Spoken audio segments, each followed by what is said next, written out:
And we are live. They've won Tonys and Oscars and Emmys and Grammys. No red carpet cause they're home in their jammies. From Melrose Place to Broadway to Janeway and her crew. Let Seth and James bring all the stars to you. Anywho, they're entertaining everyone, so who's gonna grouse? Just sit right back and you'll hear some tales on Stars in the House. So good. Hi, everyone. Welcome to Stars in the House. My name is Pearl Sun, and I have been so honored to be a guest on the program several times over. And this is my first time hosting. So I am hosting to also welcome a new project that is near and dear to my heart, which is the all-female led and performed recording of Jesus Christ Superstar. She is Risen, and it just started to stream on all platforms this past Friday. So we are so thrilled to invite producing team members, musicians, and performers tonight. And I also just wanted to start right off the bat with an incredible donation, because that is our main goal and purpose here, is to raise funds for the Actors Fund. And for those of you who are familiar with the Actors Fund, they provide services and life-saving and critical needs for those in the industry and also those outside of the industry. They've also stretched out and opened out to other organizations as well. But our first donation, it is from Ryan R. in Wisconsin, who's been a wonderful supporter of Stars in the House. And his message says, Pearl, it's so great to see you hosting tonight. Donation to artists in need in honor of the exquisite work of the artists on this album. Hope all is well. Sith Core fam. Ryan R. in Wisconsin donated $250 tonight. And thank you so much, Ryan, who is also playing Dr. Fine and Dr. Madden in a production of Next to Normal, which is also near and dear to my heart. So I wanted to congratulate him on his production. I wish I could see it. But it's just been such an honor to be part of what Seth and James have created here at Stars in the House. Since March 18th, 2020, the Actors Fund has distributed more than $26 million in emergency financial assistance to more than 17,700 people in our industry. And the money helps people cover basic living expenses such as food, essential medications, utilities, and more.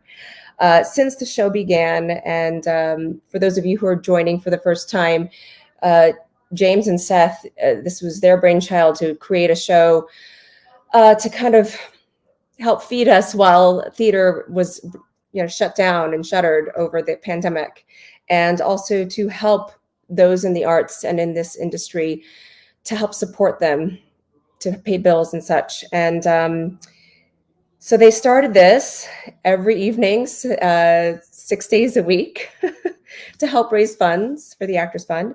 And Stars in the House has raised more than $1,151,965 for the Actors Fund so far. And that's all through generous donations from all of you fans out there and audience members who join us night after night. And we just want to thank you all for being with us, and especially tonight for more conversations about She is Risen, the all-female led and performed Jesus Christ Superstar album. And it's really the brainchild of Morgan James. She also plays Jesus in this cast album. And she gathered a bunch of friends and collaborators to bring this to fruition. And so we have a lot of these guests with us tonight. We're going to start with sending you off and showing you a promo video of the piece, and it'll give you a good broad stroke as to how it started and where it came from, and the inspiration behind it, and then we'll move forward and bring our guests in. I had a bunch of friends come over for dinner. Torya Beard is one of them. Richard Emilius was one of them. Morgan said very candidly, I had a dream last night that I was doing Jesus Christ Superstar with Shoshana Bean. We were Jesus and Judas, actually, and thought, that's an incredible idea. I was just like, yeah, let's do it. There aren't roles like these roles for women, so it makes perfect sense. For better or for worse, follow your dreams. Every time I look at you, I don't understand why you let the things you did get so out of hand. A show comes along and there's the one good role for a woman, 2 slots for the black people, and I would get so mad. I would see an all-white production and like all men and 1 woman, and why is it always the same? We've seen it. Having women tell this story tells it in an even deeper way. And these women who can all play leading roles, can all sing up and down everywhere, all over the page, were doing roles that they would never get asked to play. What if a woman stood up today and said, I am the child of God. Believe in me, follow me. Do you think the church would be down for that? I don't. Do you think the government would be cool with her? I don't. That's what the show says to me. I think they were trying to be provocative. They were trying to piss off church groups, and I feel like it's gotten very vanilla. The way women come together is different, and the way we communicate and the way we sort of like share fellowship is different. My hope for the project is that it's just one of many things to come, featuring women driven by women, making a lane for this type of work to be done by people who wouldn't normally have the opportunity.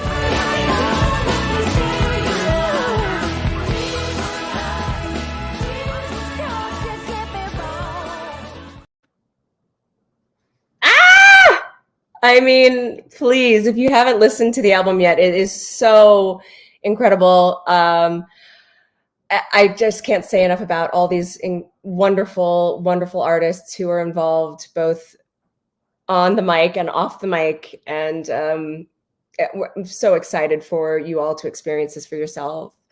And we have, to start with, Torya Beard, who is one of the co-producers of the album. I'll give you a little breakdown of Torya and all the magic that she creates. And she was a multifaceted artist and wears many hats. Torya Beard is a New York-based director, creative consultant, strategist, choreographer, and producer specializing in dance and theater. She studied dance at the University of Michigan and toured as a dancer with Cleo Parker, Robinson Dance Ensemble, the Kevin Wynn Collection, amongst many other groups. She made her Broadway debut in Disney's The Lion King, and her favorite regional credit is The Wiz at Arkansas Rep. Currently, she serves as the executive director at A Broader Way Foundation, and we'll get into that and talk more about the Broader Way. It's a wonderful organization. And now she has branched off into assistant directing as well. She just most recently assistant directed the recent revival of Funny Girl that just opened on Broadway, and the Broadway reopening in 2021 of Waitress. She, of course, is a co-producer of the concert of She Has Risen, which was the all-female concert that we'll talk about and get into, that then led to the album recording. And she also serves as an art administrator consultant in fall 2019 at the Harvard University Art Lab. So can we all welcome Torya Beard? Hey! What's up? It's so good to see you. You too. I mean, it's been a minute. Yes, it has. It has been a minute. Yes. And you have just, I keep seeing all the things you're up to. Your hands are everywhere. And I'm so excited and thrilled to see where you go. And you're just kind of skating across everything. Anybody who can work with Torya, please do it. I mean, I can't say enough about her. I adore you. Thank you. Back at you. I mean, I wanted to talk with you a bit about how let's go back a bit. So the concert version, which was done at the Highline Ballroom in January of 2017. So that was the beginning, right? Yes. How did this idea come to you? How was it presented to you? Can you get into that? Sure. It was presented to me by none other than Morgan James. And yeah, big ups to Morgan. We had it, like she said in the video, she had a dinner and Richard and I were both there. And I'm pretty sure this was very soon after, if not the day after she had this dream, where she was, you know, doing Jesus Christ Superstar. She was playing Jesus and Shoshana was playing Judas. And she told us about it. And I was like, yeah, we're going to do this, whatever you need, I'm here. So, Morgan, she doesn't waste any time. She is clear, tenacious, passionate, driven, all of the things. And she got to work on it right away. She was like throwing out names and with Richard, and Richard is like such an incredible, he's a director and a choreographer in his own right, also a tremendous visual storyteller. So he got to work with like imagery along with his collaborator, Tanner Randall, who, he created this whole like backdrop for the concert and all of the graphics. They created the graphics for that concert. And then we, they set off to work, and then the concert happened. And that was like. But also, Torya, I mean, here's the thing is that, people can talk and people can have these ideas but they just don't go forward. And you both also supported her idea and said, yes, let's go. Let's do this. And I think that is something that is so inspiring. And I think it teaches all of us that anything is possible. You just have to put one foot in front of the other and go for it. Yeah. And I think, I felt like I just saw from Janine or Jeannie. Is it Jeannie or Jean Sauvage? Please forgive me if I'm not pronouncing your name correctly, but she said this show is balm for the soul after the SCOTUS shenanigans this week. I mean, I think that's a great segue to a question that I had for you, which is, what do you hope for this all-female album and what it will mean for Broadway audiences, for the world, where we are in our country, to have it's all female led, produced, all the musicians are women, all the performers are women, top to bottom. Can you speak to that and the power in that? Well, I think if we, everyone in every community can keep themselves tethered to that idea of community and what it means to prioritize our collective ascension over the individual assertions of power and whatever it is, all the things that come with that, then I think we'll all be in a better place, right? And this is a great example of that, of one person having an idea, taking it to a couple of people, and now there's like so many people that all sort of like got behind this train and like pushed it along, right? And that's one aspect of it, is like, how can we wrap our arms around the people we love, the people we hold dear, the people we interact with and work with, and really move forward together. And then the other thing is really thinking about learning from the way, I believe that there is a huge difference in the way that women interact, in the way that we lead, in the way that we assert the power that we have, the way we're constantly seeking to locate our agency in every situation, because we know that we live in a world and we have different experiences from other people. So I feel like learning from that, like being open to having an experience that is rooted in something you're familiar with, that is different, that is not what you may expect, is not, maybe not even what you feel comfortable with, but holding space for the effort and the time and the love and the passion that was put into it. And also holding space for the fact that things can be different, and to do something different doesn't mean you're disrespecting it. It doesn't mean that the original wasn't great, but I think, which it is, it is one of the quintessential albums. I mean, it's amazing. The first thing I think about is like how many hours I spent in my dorm room, like listening to this album over and over again. However, we can't be in the past. Like me as an artist today, I can't, you can't separate the social context and how people were living and what was going on in people's lives from their expression. At least I don't believe you can. And so even if we were to try to do something exactly as it was done, we in our contemporary bodies with our contemporary experiences, I don't know if we could or not, I find joy in acknowledging things that inspire me and experiences even that I've had. I mean, like, look, I can't go back. Do you see how short my hair is in that video? That's a testament to how long it's been. And also, Yes. I'm different. I'm very different now, right? So I couldn't even go back to 4 years ago, right? So I may be talking myself into circles, but No. I think I want, my wish is that people will be open-minded. Right. And like, if you're one of my mentors always says, if you're a hammer, everything looks like a nail. So Mhm. let's just say, let's try to be love, and Yes. everything will be love, right? Well, and I think what really it comes down to is it's not and or, it's yes and. Let's live in a land of yes and. Okay? Yeah. And I wanted to briefly also kind of talk about and integrate your work with a broader way. Hmm. And I mean, I was brought to tears when I heard the kids on the album.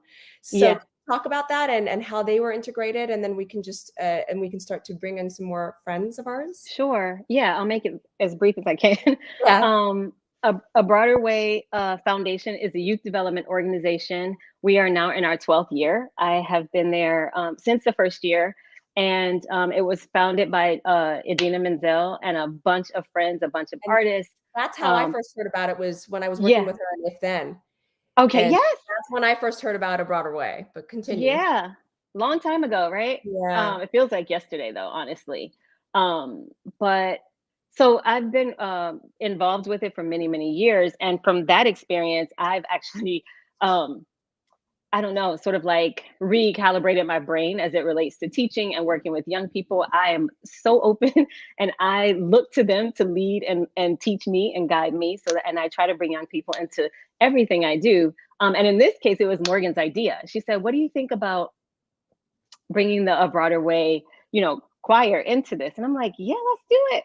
So there they are. There they are. And Morgan came up to where our offices were in Harlem, and she had a couple of rehearsals with them, and the way she was with them and the way she worked with them, it was like it was incredible, and Amazing. they had their little binders and they were so excited. We had our yellow bus to the recording studio, and it was a wonderful experience. So Amazing. great. Yeah. Here's one thing I wanted to add that I forgot to add at the top, which is, if you wanted to donate to the Actors Fund, please go to starsinthehouse.com or text Fund 2020 to 56512, and then go ahead and forward your receipts to donations@starsinthehouse.com, and we might read it live. Thank you so much, Torya. I appreciate everything you've shared with us so far. We've got more to go, but we want to bring in our dear friend, Meg Toohey, who is also a co-producer as well and an incredible musician. So a little bit about Meg. She's a 3-time Grammy-nominated songwriter, producer, and multi-instrumentalist. She's performed with artists like Manolo Garcia, Sarah Bareilles, Jason Mraz, Jesse Mueller, Gavin Creel, Margaret Cho, Duncan Sheik, The Go-Go's, Anais Mitchell, so many people. Broadway credits include Waitress the Musical, which is when I first saw her on stage, and I was like, "Who's that?" Secret Life of Bees, Head Over Heels, Alice by Heart, and Donna Summer. Let's welcome Meg Toohey. Hi. Hey, Meg, how are you? How's it going, guys? Nice to see you both. Nice to Good to see see you you. too. Yeah, it's good to be here. I'm very happy to be here. I'm so grateful that you've joined us tonight. Your work in this album is your hands are all over it and on it, and your sound is on it. Your artistry is on it. I'd actually love to play a little bit of that iconic guitar solo. Oh boy, here we go.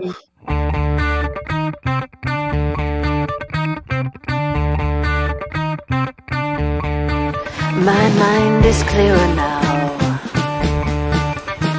At last, all too well, I can see where we all soon will be. If you strip away. Oh, I mean, yeah. come on. Woo! That's so dirty, that whole lick. I mean, for me, it's like this whole album is a guitar player's dream, basically. Every single guitar sound on this record is so awesome. And, the original work is just, it's one of the most important records of my youth. My parents used to play it when I was a kid in the 70s.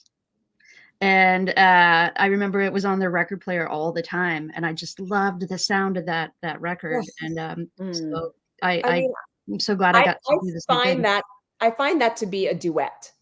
Yeah, really, definitely between you. A lot of the songs are Shoshana Bean. Yeah. Okay. Mm-hmm. I mean, and can you speak on what your contribution was to the album and what you were responsible for? Yeah, absolutely. So initially, I actually was the guitar player, one of the two guitar players at the Highline show. Morgan got in touch with me and asked me to be a part of the band. And I couldn't believe it. I was so psyched to be able to play that music. And especially with all these incredible vocalists that are all like the people that I want to hear sing all of the time.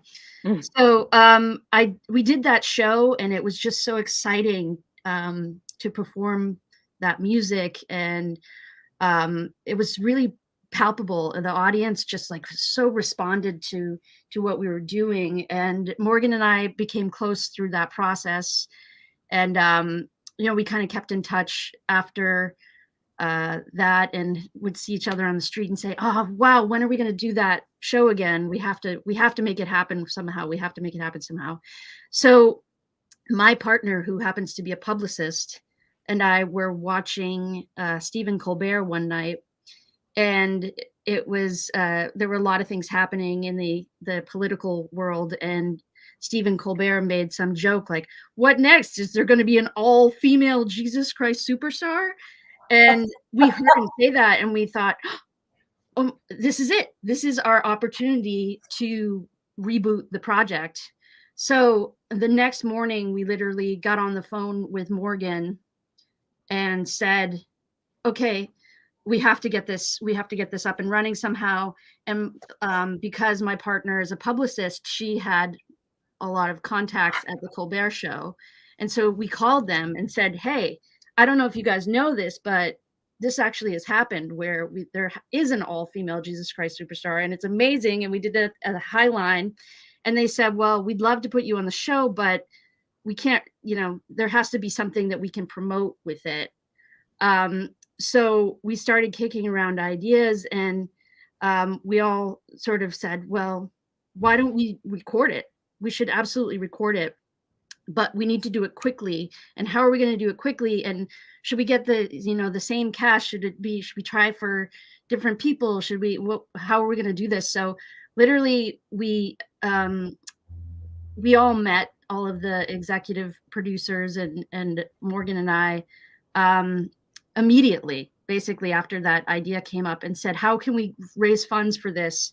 How can we make this happen in X amount of time?" Most of the people that we were working with were doing shows at the time, so we knew we had an incredibly limited window of when we could actually record it, because 8 shows a week, it's really tricky to get.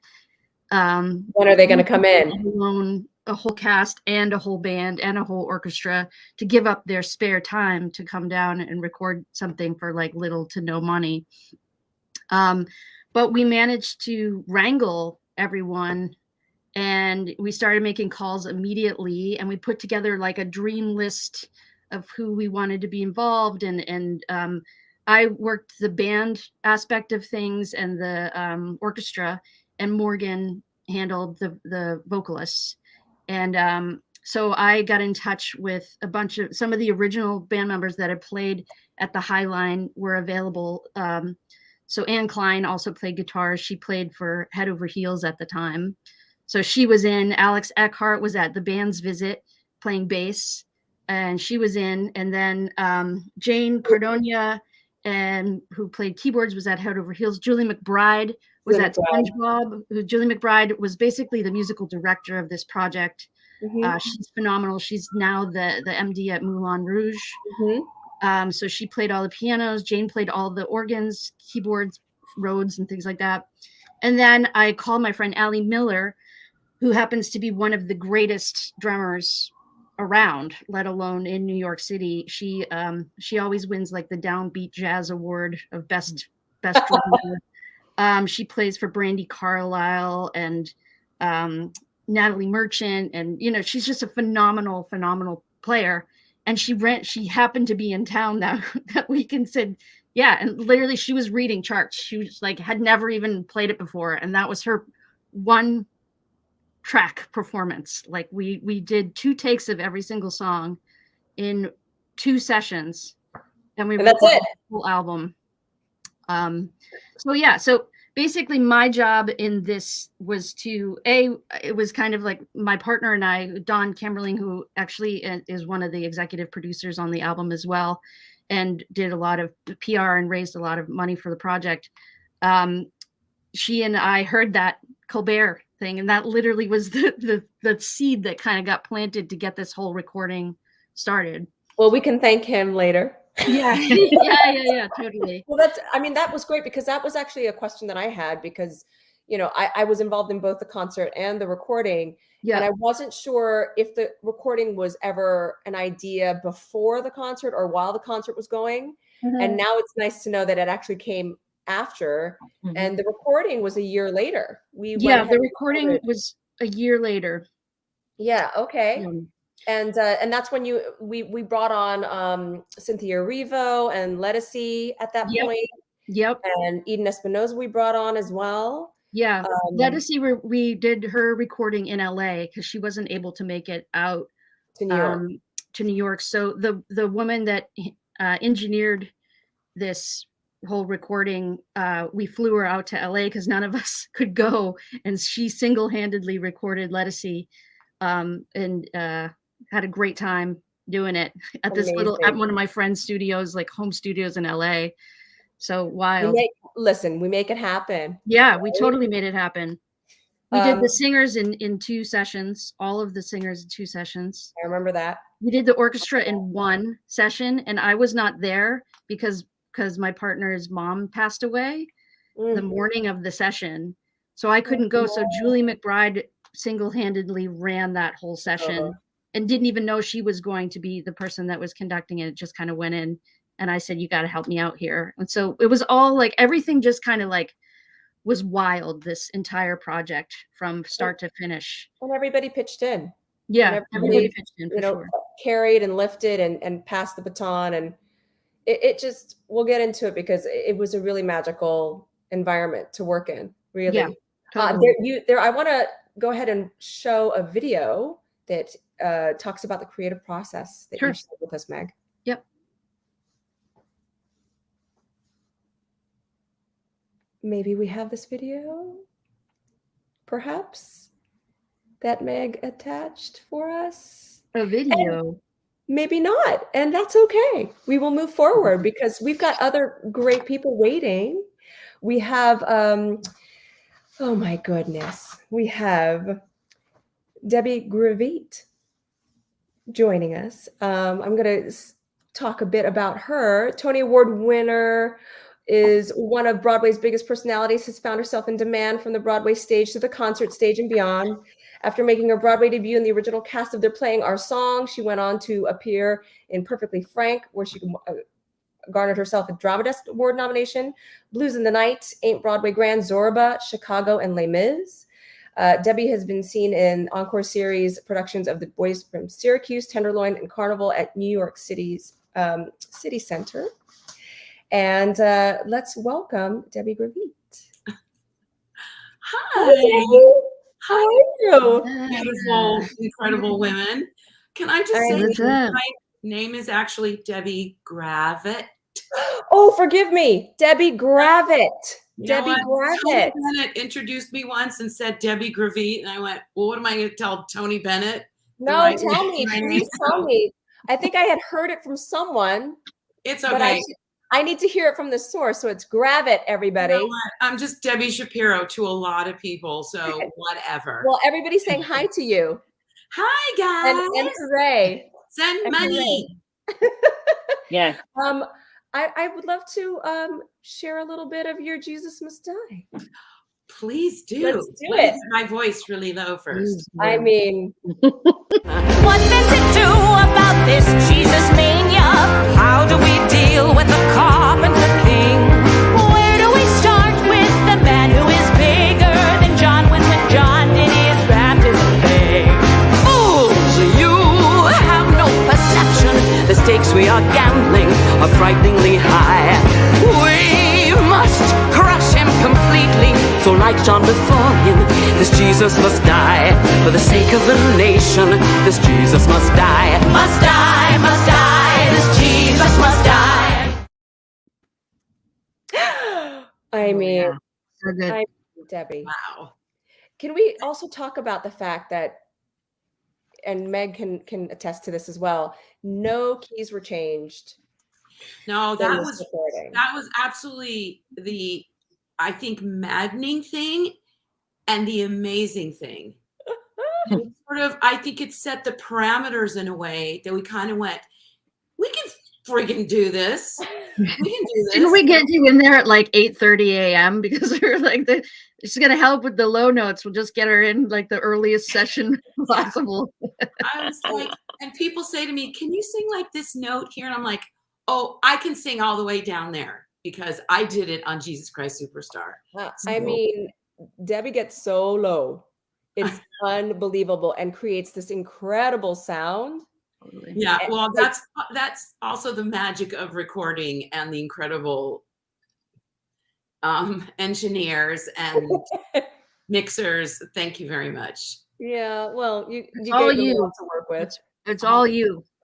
But I would solo your track and just be like, I can't believe this is happening. I mean, It's what so I'm good. astounded by is the artistry of every person to be able to kind of flow in and out. And when you hear the recording, you can hear octave changing, but it's flawless, and it's phenomenal the way that everything is threaded through. And I feel like the performances are just so of the earth, right? Of the earth. And Debbie, can you talk about how you got brought on to this project? Well, Morgan and I do symphony concerts together, or we did. Okay. Where Morgan would be in her cute little dresses and sing to the sky, and then she'd do another song where she'd be belting her ass off, and I'm like, who the fuck is this woman who can do like everything, looks perfect, is perfect, doesn't eat? I mean, I don't understand that. And anyway, and she just, we were friends from that, just like, doing concerts all over the world, basically. Not thousands of them, but enough, to be friends. And, we loved each other from that. And she, out of the blue, asked me to do this. And I didn't even have to think about it. And, the whole idea, I mean, everybody has said all these things and will continue to say it. But the fact that all these women did this is unbelievable. And the support from everybody, like Torya and Meg, I mean, like everybody was so incredibly, everybody was cheering each other on. I don't know how else to say it. Normally everybody sort of like goes to their corners a little bit. And I have to say, I was definitely one of the oldest people there, if maybe not the oldest. And I don't know everybody. And like, in walked this person and that person. I was like, oh my God, listen to her. And then like, listen to her and listen to them. It was unbelievable to hear all this incredible talent.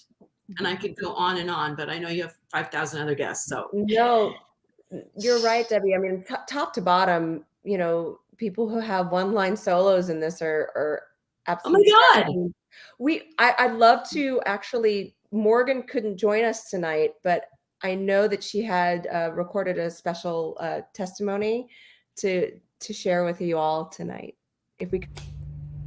Hi, everybody.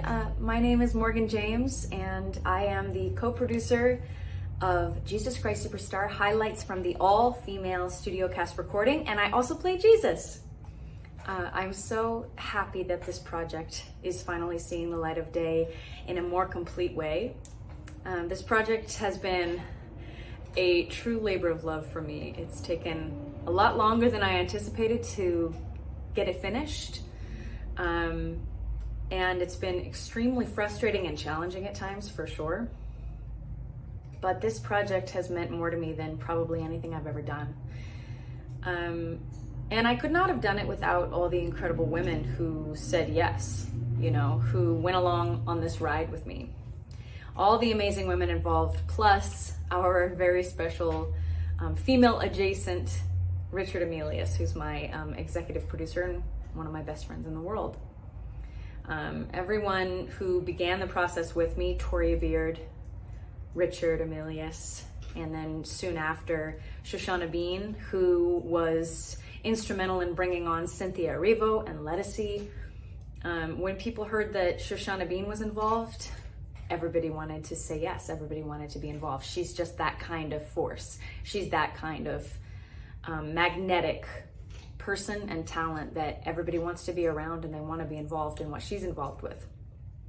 So one by one, these incredible women said yes and came on board, even though it was strange. Some of the casting was strange. Some of the roles were weird. We weren't changing any keys, so there were lots of things to navigate around.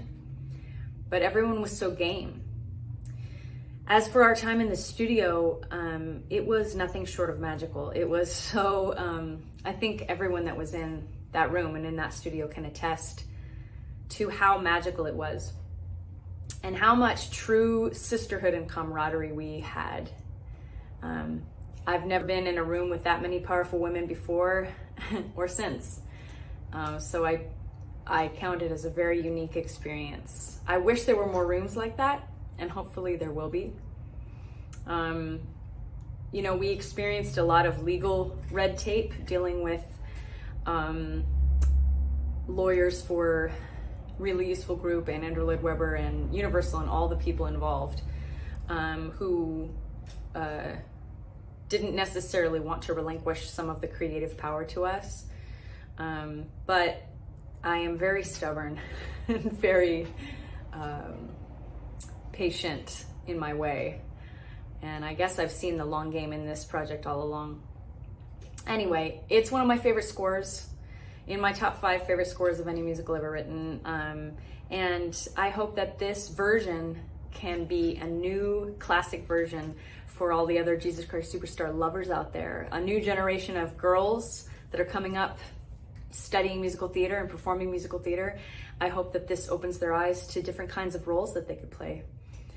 That's really my hope. And I hope that people just listen to it and say, wow, these women are amazing. I really hope people say that. So I'm so proud of it. I really hope that you will listen, download, and stream. It is available where music is found. And physical copies, a limited release of physical copies, are going to be for sale at the end of May. So thank you all so much for tuning in and listening and supporting our amazing project. Oh, Morgan. Did you see her lipstick? Well, here's the thing about Morgan is that you know, I was introduced to her. We sang with the Philly Orchestra. We did Bernstein's Mass together, and that's when I first met her. And you know, she brought me onto the concert and the album as well. And I had never seen her in the studio before, in the recording studio. And I know she's recorded a bunch of albums for herself, but to see her in charge, to see her vision, and to see she knew exactly what she wanted. She knew exactly how things should sound. And the way in which she kind of guided everybody to get to where she wanted it to end up. It was astonishing. And she just created a really wonderful environment to work from that just brought a warmth and an openness so that everybody could feel free to do their thing. And I feel like you can hear it in the album that people had that freedom. So I'm just really grateful. And that she also, handpicked, along with, she handpicked people that she knew would be good in that space. Speaking of, one of the incredible people that she also chose, in addition to Debbie, amongst others, we have Orfeh joining us. She is a Tony-nominated actress best known for originating Kit DeLuca in Pretty Women and Paulette in Legally Blonde, for which she was nominated for a Tony Award at our Critics Circle in Drama Desk. Orfeh made her Broadway debut in 1998 in Footloose, coming into the role of Rusty. And in early 1999, Orfeh joined the 10-member company of the Gershwin's Fascinating Rhythm. She starred in the original Broadway Company of London musical of Saturday Night Fever as Annette. And what else has she done? So much. Orfeh released her first solo album, What Do You Want From Me, on September 2008. And in 2016, Orfeh and her husband, Broadway's dear Andy Carl, performed at the Lincoln Center's American Songbook Series. Let's welcome Orfeh, please. Hey! Hey! What's happening? Oh my God, my hair looks crazy. Hold on. We're going to fix that. All right, there we go. Much better. Okay. There's that gorgeous hair. Oh, thank you. Thank you. How are you? Hey, everyone. Hey. Let's everyone's saying hi to you in the chat, Orfeh. Hey. Hey. Let's play. Oh, I can't see the chat. So you can't. Oh. Is it? Wait, hold on. Maybe if you click over to the comments. Okay, there you go. I see you all. All right, I see them now. All right. Now she sees you all. Thank you all for joining us and being with us. Again, please throw in those donations for the Actors Fund. That's why we're here. We are still living on the Actors Fund, and we appreciate all of your support. It means so much to all the artists that need help right now. And let's play a bit of your Pilot's Dream too. Oh, okay. I can't wait to hear it. Toss it up. They seem to hate this man. They fell on him and then they disappeared again. Then I saw thousands of millions crying for this man. And then I heard them mentioning my name and leaving me the blame.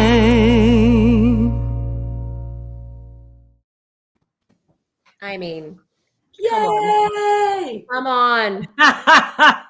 So beautiful. Thank you. And Orfeh, you also were in both the concert and the recording, the album as well. Yes.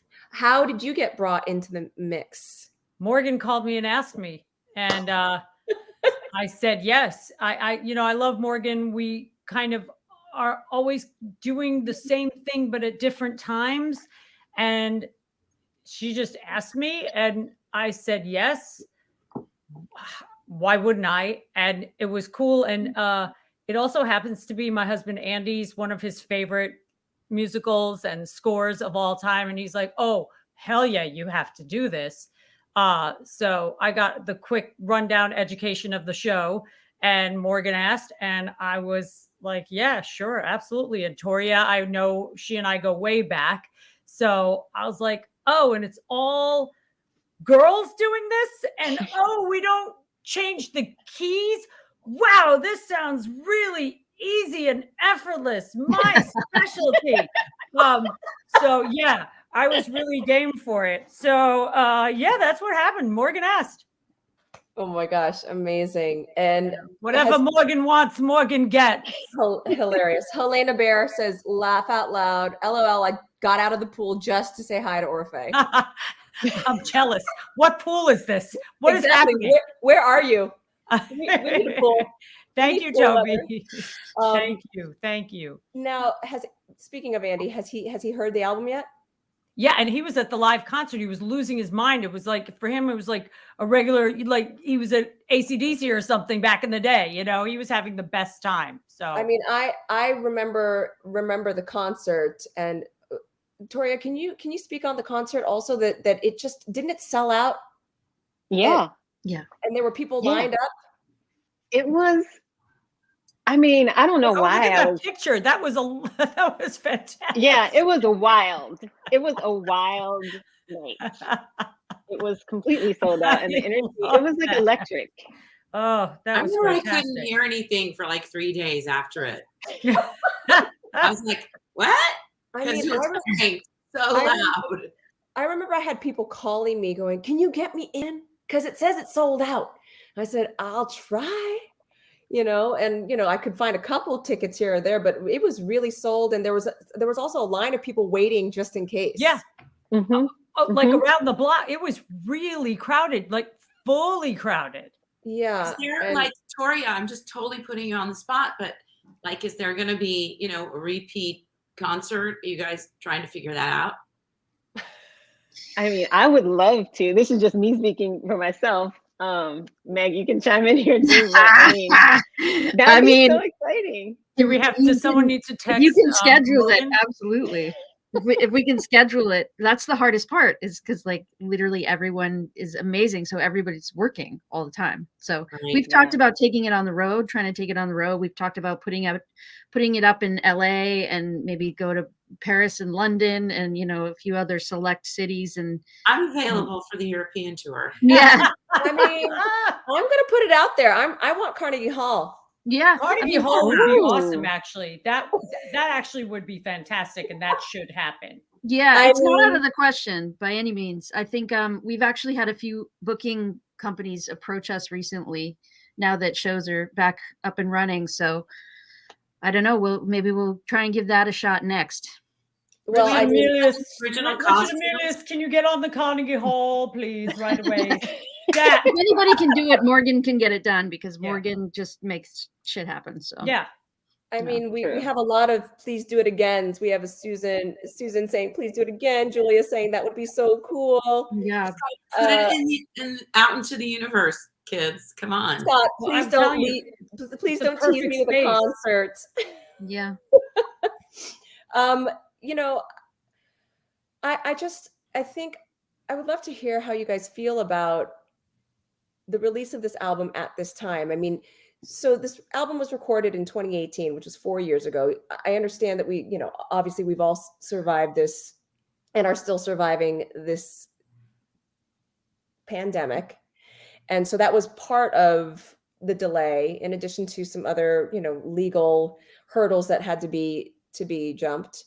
But I kind of find it so fascinating that now is the time that this is being released. And can anyone speak on how it makes you feel about where we stand right now in this nation, and the importance of having something like this out in the world right now? Well, I will speak, because yes, Debbie. I think that part of what's great about it is that it just, along with many things, it's just normalizing that women can do anything, and that how powerful we are, how powerful we all are. And I think that goes hand in hand with all, I guess again, because I'm older than a lot of these people, the strides that we have made as women, that to normalize these things, that we can do this, that we can make it happen, that people want it, that, you know, not just, you know, like women sitting over here want to hear it, but that everybody wants to hear it. And then it's just like going into the canon of musical theater now. Mm-hmm. So for me, I mean, if we start down the political thing, I will have to like go take a Valium. So we can start with that. But we don't, I mean, that's perfect, Debbie. We don't need to go deep down in there, but I just do find that the timing of this is pretty magical. It's very symbiotic and coincidental and bizarrely well timed, being that it's been in the can for so long, being that it was supposed to come out a long time ago. So it's very auspicious is really what it is, the timing. So I think maybe there was a little divine intervention kind of woven in there somehow, some way. I mean, if we're putting stuff out there, I'd like to see it get a Grammy nomination, quite frankly. Hey, and I've been a nominator for years. So somebody just submit it so that, you know, we can nominate it. Yeah, you know? we're trying. Yeah. We're trying, believe me. I'd love to play a clip of the trial before Pilate for us. Your great self-destruction. Die if you want to. You misguided martyr. I wash my hands of your demolition. Die if you want to. You innocent puppet.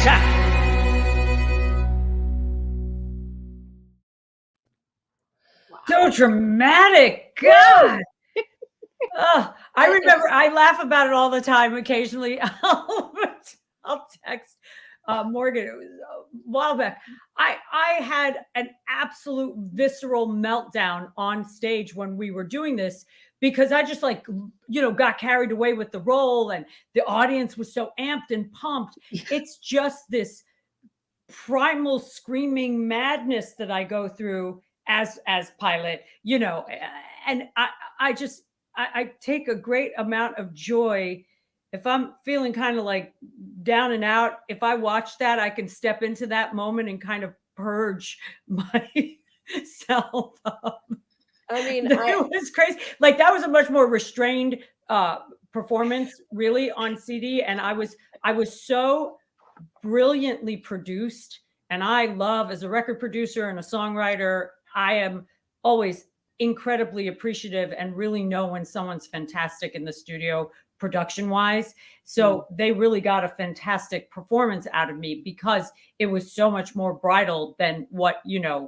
could have been or should have been. So I've always been very fond of how the recording came out, because the production was phenomenal, and you all behind the boards were fantastic. So that's what really, the mark of a great CD is really the mark of a great production team. And that was something that I will stand behind. It was just, it's a really phenomenal experience all around. I have nothing not glowingly, gushingly, love to give for it. What an endeavor.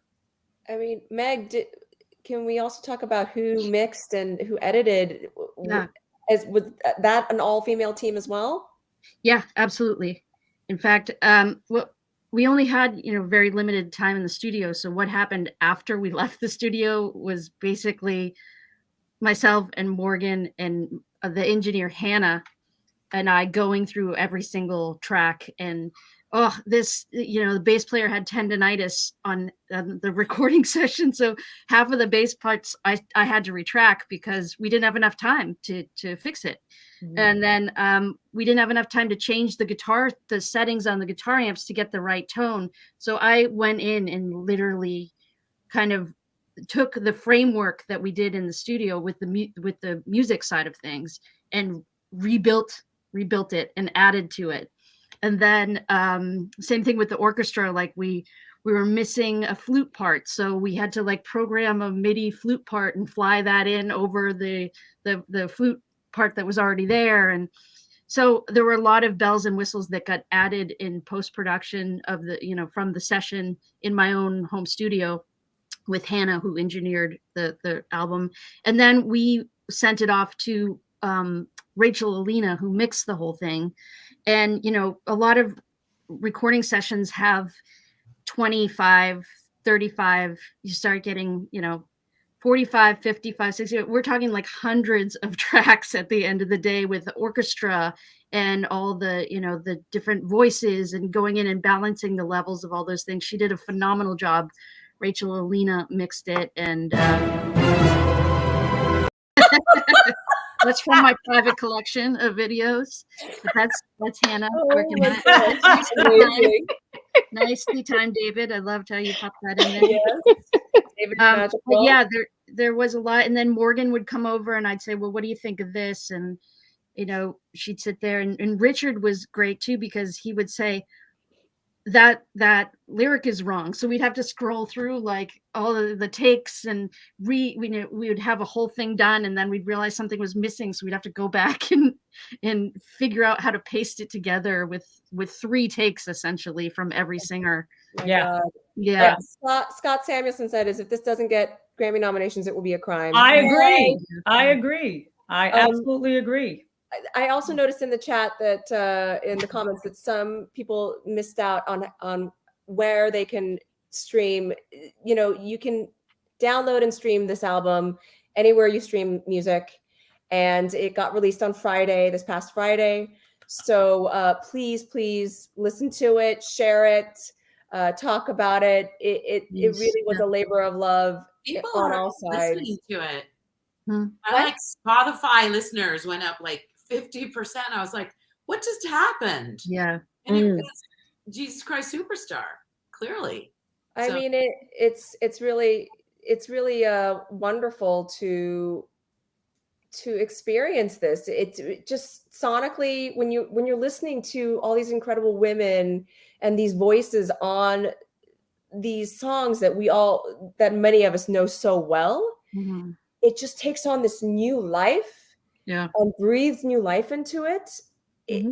It's astonishing. It's really astonishing. It was really important to Morgan and I in producing the record to really honor the original recording, because it meant so much to us. So we really, like, in all of the guitar tones, I listened to the bass tones, the drum tones, and when we were engineering it and we were finding these sounds, we were really trying to make sure that we got the right sound.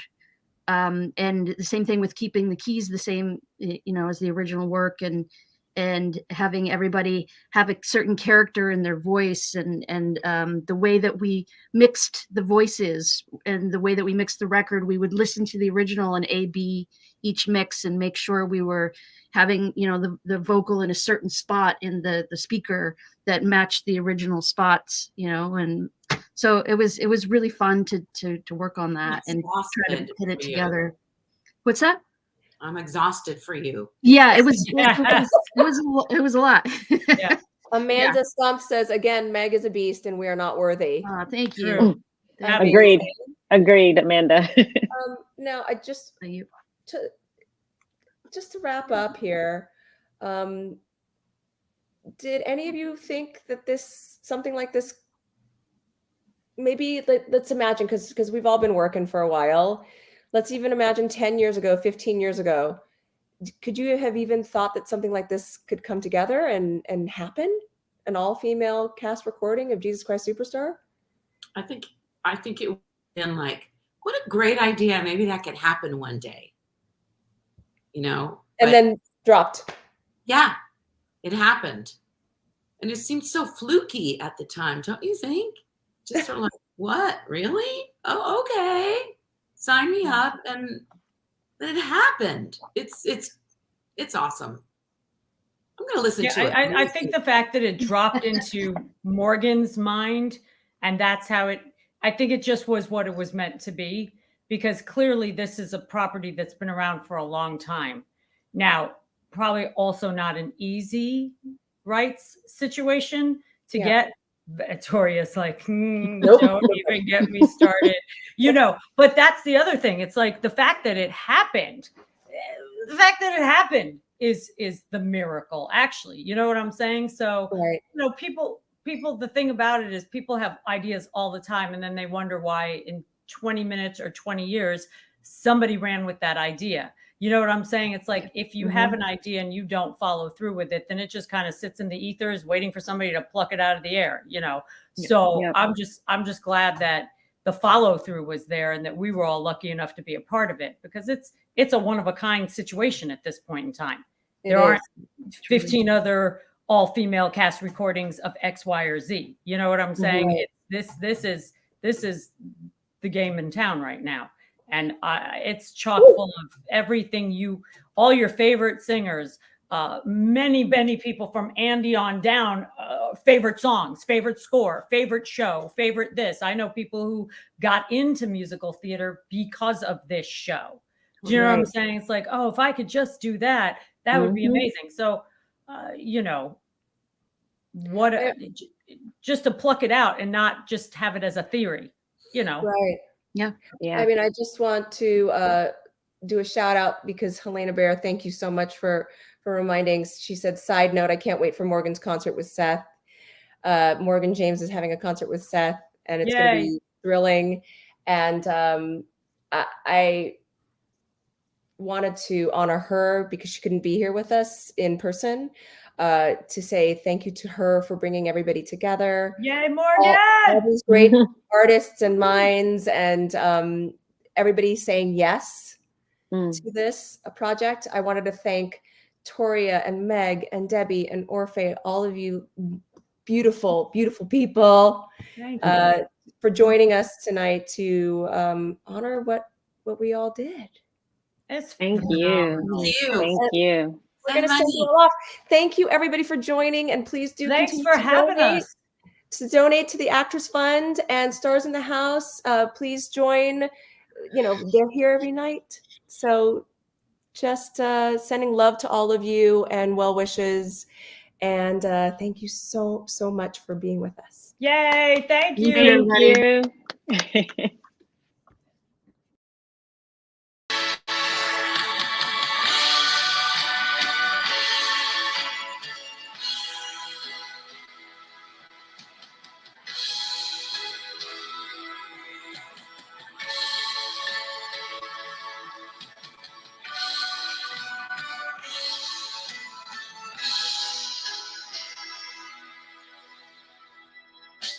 Every time I look at you, I don't understand why you let the things you did get so out of hand. You'd have managed better if you had it.